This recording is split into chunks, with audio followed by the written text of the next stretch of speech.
वालेकुम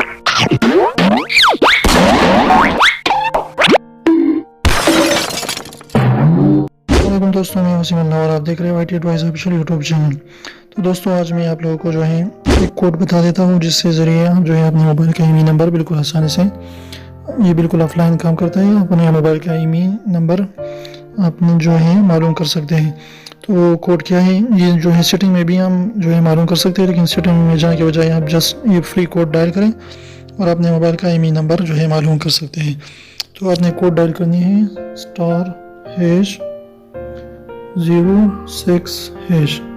तो अब ये कोड डायल कर दीजिए *#06#। जो इससे जो है आसानी के साथ आपको ईमेल नंबर आपके मोबाइल का सामने आ जाएगा। तो उम्मीद है आपको जो है ये छोटी सी वीडियो पसंद है तो प्लीज़ वीडियो को लाइक कर दीजिए, दोस्तों के साथ शेयर कीजिए और हमारे चैनल को सब्सक्राइब करना बिल्कुल भी ना भूलें। और रेड वाले जो है सब्सक्राइब को ज़रूर दबाएं, बिल्कुल फ्री है, कोई भी इसकी चार्जेस नहीं है। और बेल आइकन को भी प्रेस करें ताकि हमारे नई वीडियोस की नोटिफिकेशन आप तक आती रहे।